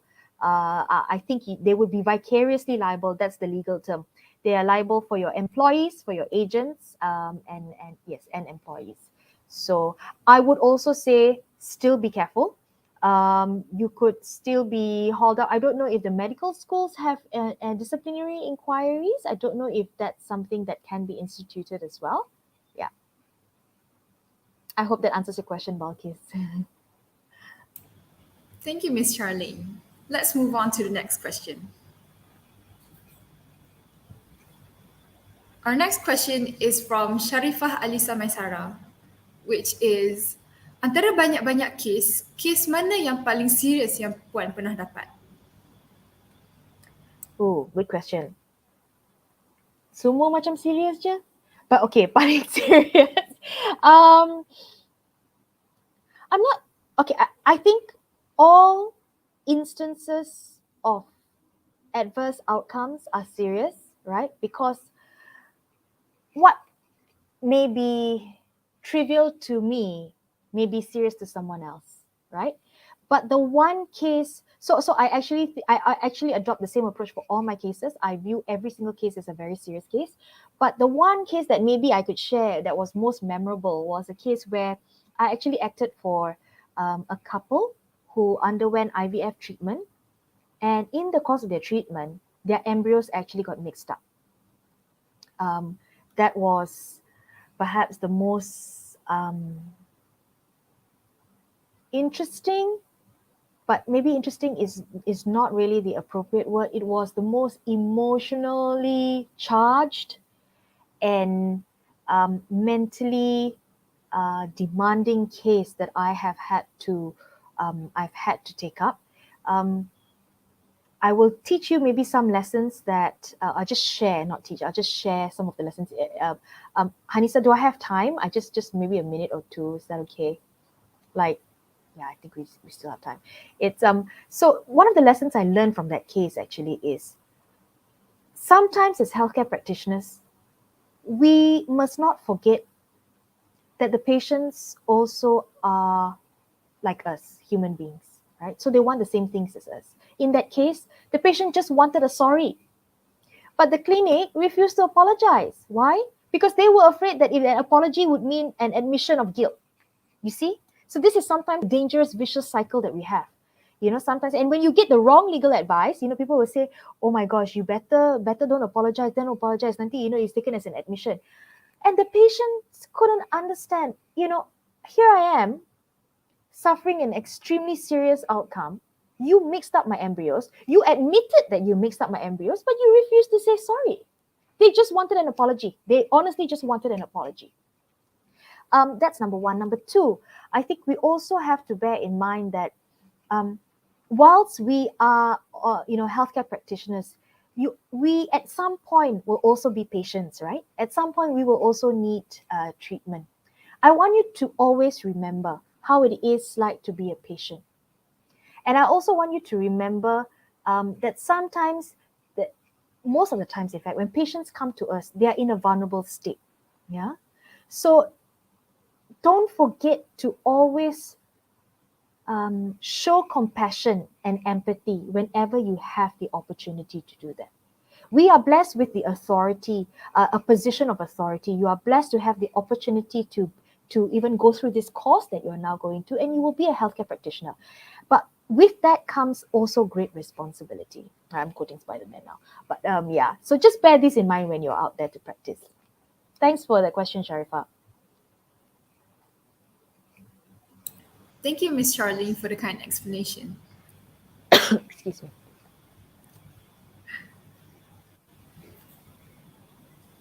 Our next question is from Siti Nur Idayah 95, with her question being, which case that you've handled took the longest to settle?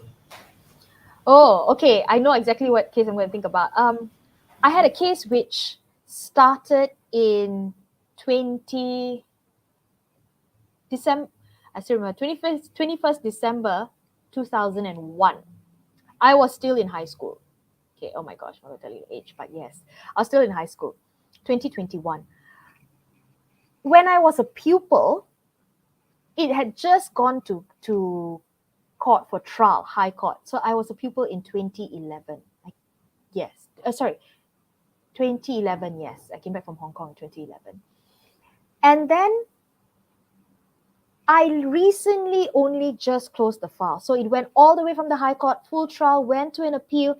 We won the appeal. They appealed to the federal court. They got leave. We had to go to the federal court a second time and we had to hear it. So it just concluded. The file just closed last year.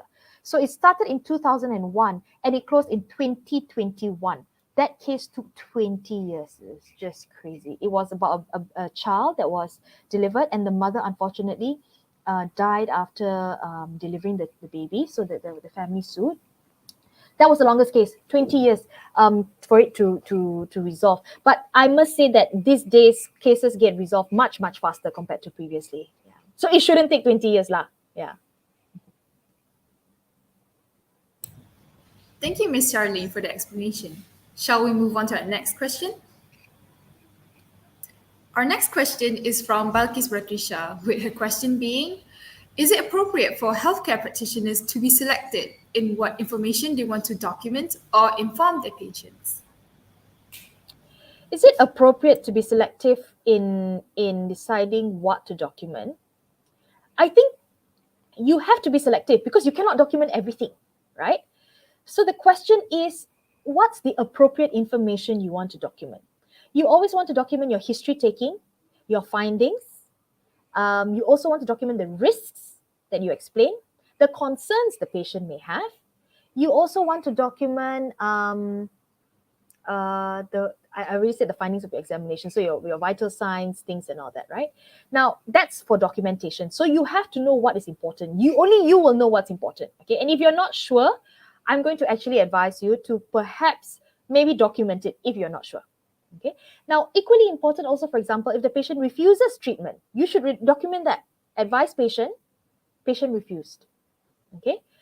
We get a lot of refusals, especially when it comes to intubation because it's invasive and things like that. And later on, it sometimes becomes an issue. Now, what about informing patients? The patient, number one, let me just make it clear. The patient is entitled to any information they want, right? Because that's their right. As a healthcare practitioner, when you talk about providing the patient the information, ask them what they want. If it's something you can tell them, tell them. But if you're talking about the advice of risk, which I told you earlier on, then it's something you have to make a judgment call. You have to make a clinical judgment on what information, because you can't say, I'm going to advise you of every risk under the sun. It will take you forever, and it's impossible to give an exhaustive list, right? So they are entitled to information. You will have to exercise your clinical judgment in deciding what you want to tell them.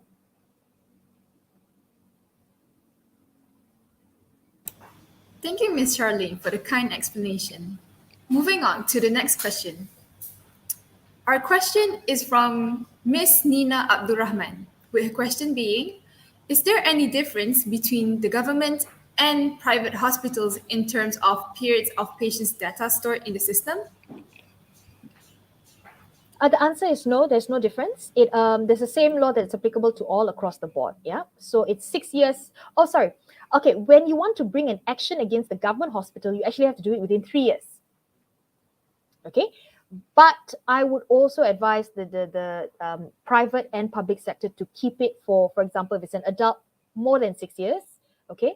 If it's a child, definitely more than 24 years. So by and large, when you talk about the period of storing the data, the patient's data, it's by and large the same.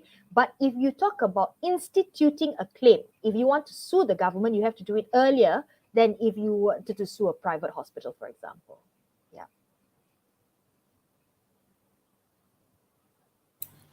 Okay, thank you, Ms. Charlaine, for the kind explanation. Now, our next question is from Faitas_Ahmad Yusuf, with his question being, kalau terjadi as a medical practitioner, can we defend ourselves when dealing with a difficult patient, or semua benda yang kita cakap or buat can be used against us? Thank you for your time. Okay, I'm just trying to decipher what Hanisa, what do you understand? I get the part. What do you mean by defend ourselves when dealing with a difficult patient? In my opinion, I would think that if there is a problem or a case happening between two parties, maybe if every word that we said will be used against us or something like that. It can be used against you. Yes, it can. Likewise, whatever the patient says also can be used against you. So that's why we have to be very careful with what we do, what we say, and what we write. Yeah. I'll tell you, there's actually a reported case where so the patient was very critical. Her son-in-law was also a doctor.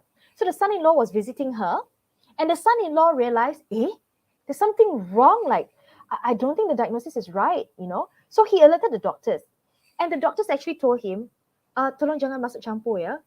I think they didn't know he was a doctor. And they said, please don't interfere with my treatment and management. And then, so that was fault number one. Number two was in court, the doctor was asked by the judge, if you could not the judge, the other counsel, if you could turn back time, would you do everything the same? The doctor said, yes, I'll do it the same. But the patient passed away, by the way. The judge was so furious, they even was awarded aggravated damages in $500,000. All right. So yes, you put it this way. Everything you say and do or write can be used against you or for you. So you decide how you want the evidence to be. Okay. If you already know that this is a difficult patient, then you be extra careful. Okay. Make sure your actions mirror what you think is right. Make sure your words, you be careful with your words. And sometimes when you're dealing with the difficult patients, it's sometimes better to speak less. Okay. So yes, so it can be used against you or for you. All right. Thank you, Ms. Charlaine, for the kind explanation. Okay, I think that is the end for our Q&A session. Before we end our talk for today, do you have any words of advice for us as health sciences and pharmacy students, Ms. Charlaine? So to all of you, all the health sciences and the pharmacy students, what I would actually advise you, my parting words would be this. Equip yourself with knowledge, because knowledge is power, okay? And when you go out and you practice, I want you to always remember the purpose of your vocation in the first place, all right? And that's to assist others with the knowledge and the information that you have. Don't be afraid, don't be too crippled by the fear of being sued, okay? There are many of us lawyers out there who are looking out for you, but the best way for you to look out for yourself is to equip yourself with knowledge, because knowledge, I believe, is truly power. So I wish you all the best. Enjoy the process. Don't be too stressed up. Don't be too hooked up. And always remember the purpose of your profession, and that's to help others. All right? That would be it from me, Hanisa. Thank you so much, everyone.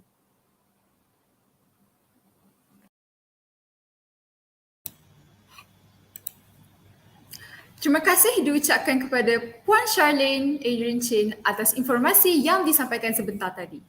Semoga ceramah yang disampaikan mampu memberi impak dan manfaat kepada kita semua. Hadirin yang dihormati sekalian, majlis akan diteruskan lagi dengan sesi tayangan video yang bertemakan By the Sweat of My Brow yang telah dihantar oleh para peserta UiTM Kampus Bertam. Dengan ini, saya menyerahkan majlis kepada AJK Teknikal untuk meneruskan tayangan.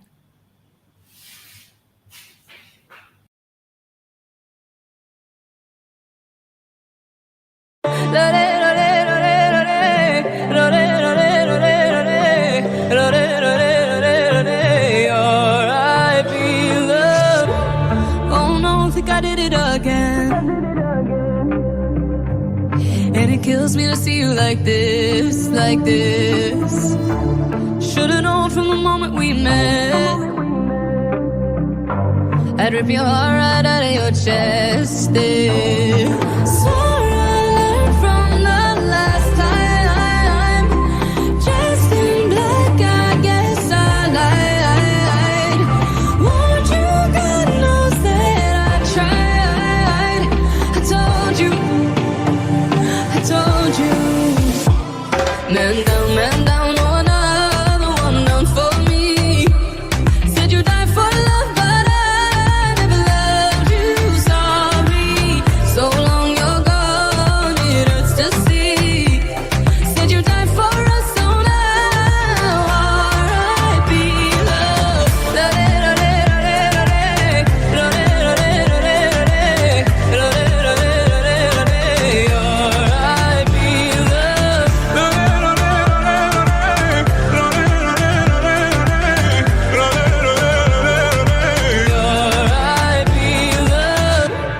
When I lay in my bed at night,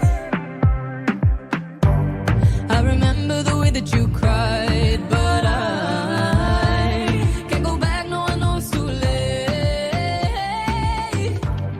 and it haunts me every day. So I learned from the last time.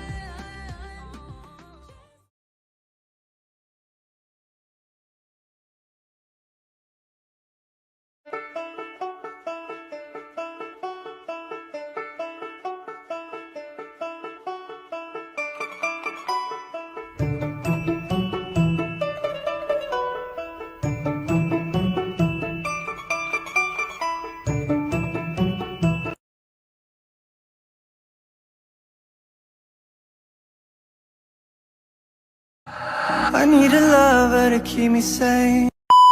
Oh, my angel, angel, baby, angel. You're my angel, baby, baby, you're my angel, angel, baby. I fall in love with the little things, counting the tattoos on your skin. Tell me a secret, baby, I'll keep it. And maybe we can play house for the weekend. We can rip the blue on a rainy night. No lie, I'll tell you how I almost died while you're bringing me back to life. I just wanna live in this moment forever, 'cause I'm afraid that living couldn't get any better. Giving up on the world forever, till you give up heaven so we could be together.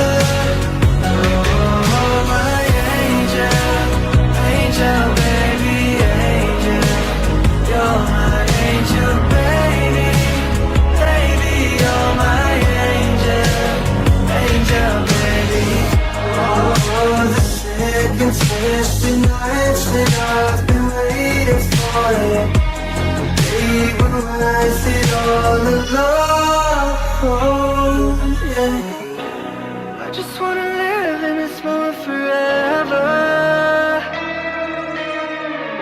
'cause I'm afraid that living couldn't get any better. Started giving up on the world forever, till you give up heaven so we could be together. Oh, my angel, angel, baby, angel. You're my angel, baby, baby, you're my angel, angel, baby, angel, angel, baby, angel. You're my angel, baby, baby, you're my angel, angel, baby.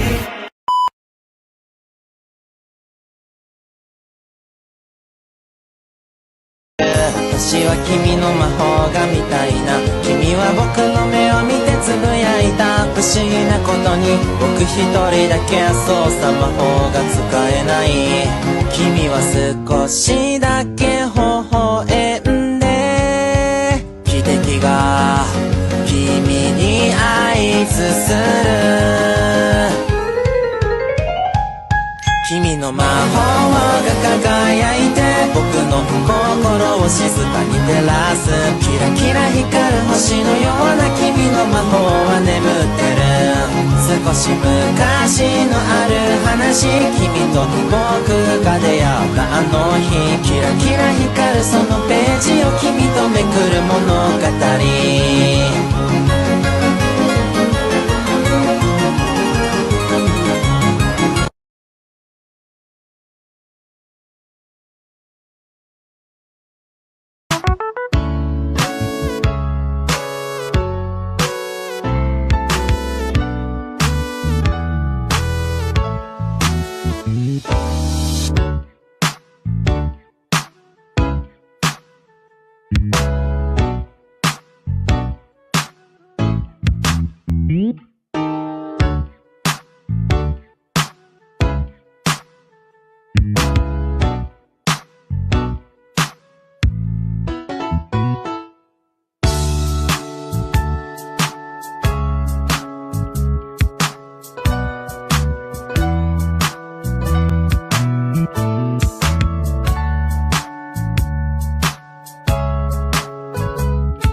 Let's go. 원하는 대로 사가질 거야. 그게 바로 내 꿈일 테니까 변한 건 없어. 버티고 버텨. 내 꿈은 더 강력해질 테니 다시 시작해.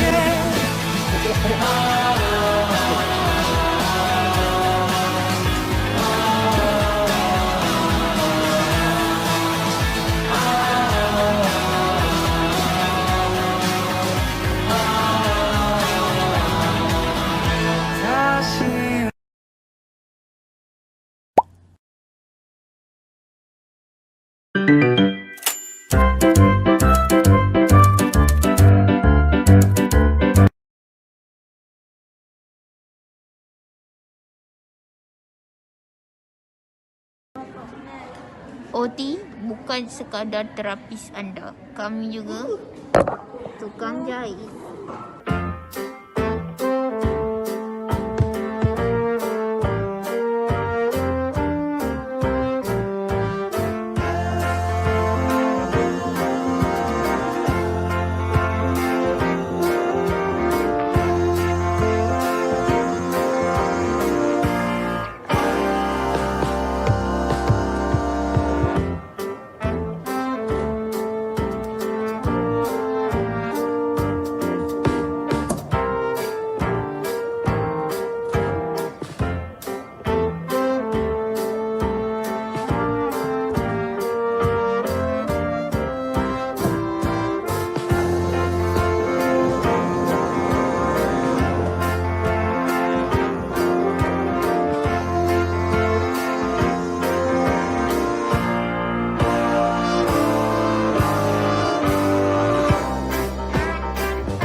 summer.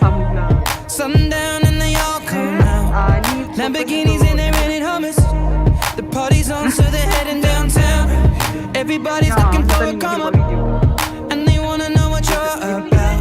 Me in the middle with the one I love it. We're just trying to figure everything out. We don't fit in well, cause we are just ourselves. I could use some help getting out of this conversation. Yeah, you look stunning, dear, so don't ask that question here. This is my only fear, that we become beautiful people. Top designer clothes, front row fashion shows. What you do and who'd you know? Inside the world of beautiful people. Champagne and roll up nose, prenups and broken homes. Surrounded but still alone. Let's leave the party. That's not who we are. We are not beautiful. Yeah, that's not who we are. We are not beautiful.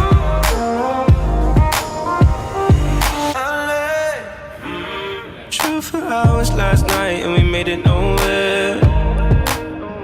Now I see stars in your eyes when we're halfway there. I'm not fazed by all the lights and flashy cameras. Cause with my arms around you, there's no need to care. We don't fit in well, we are just ourselves. I could use some help getting out of this conversation. Yeah, you look stunning, please don't ask that question. Yeah, this is my only fear, that we become beautiful people. Top designer clothes, front row fashion shows. What you do and who'd you know? Inside the world of beautiful people. Champagne and roll up nose, prenups and broken homes.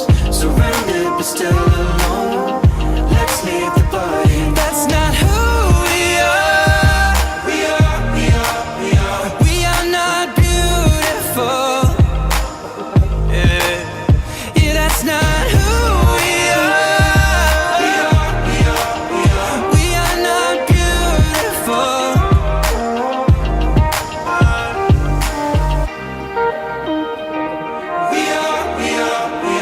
We are not beautiful.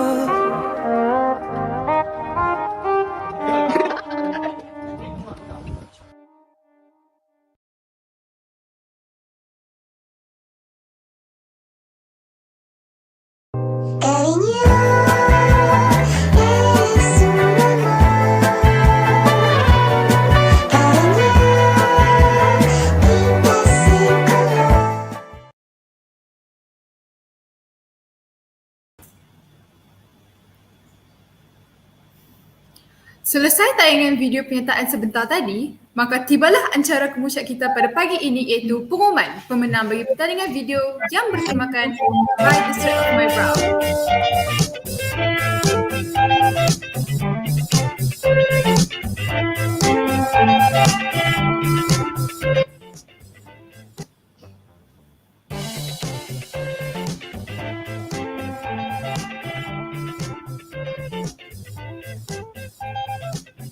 Tempat ketiga dimenangi oleh saudari Siti Nasuha binti Mak Esa dari program Diploma Farmasi. Tempat kedua dimenangi oleh saudari Fatih Naziha binti Zainal dari program Diploma Teknologi Makmal Perubatan. Bagi tempat pertama, pertandingan video By the Sweat of My Brow jatuh kepada saudara Amaluddin bin Murad dari program Diploma Farmasi. Tahniah diucapkan kepada para pemenang atas penghasilan video yang sangat menarik sebentar tadi.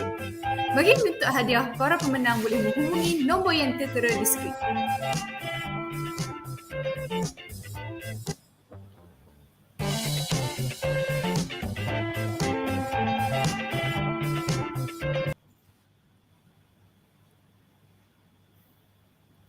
Hadirin yang dihormati sekalian, majlis kita telah pun tiba di penghujungnya.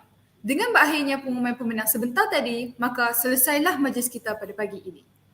Oleh itu, hadirin diminta bersedia untuk nyanyian lagu UiTM Dihatiku dan bacaan doa Rabitah.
اللهم إنك تعلم أن هذه القلوب قد اجتمعت على محبتك والتقت على طاعتك وتوحدت على دعوتك.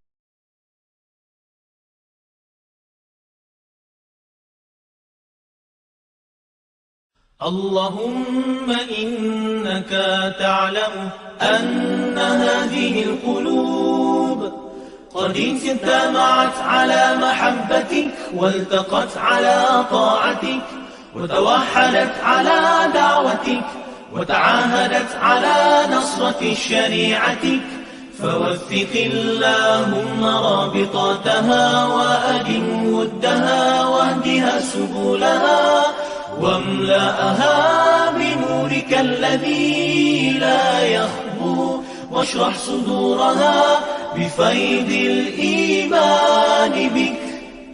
Ya Allah, Engkau mengetahui hati-hati ini telah berkumpul kerana kasihkan-Mu, bertemu dan patuh padamu, bersatu memikul dakwamu. Hati-hati ini telah berjanji setia mendaulat dan menyokong syariat-Mu, maka eratkanlah akan ikatannya.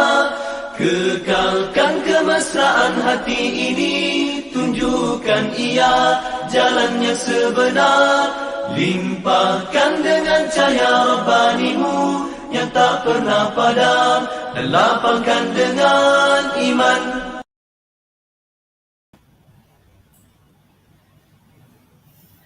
Maka dengan itu, berakhirlah sudah majlis kita pada pagi ini.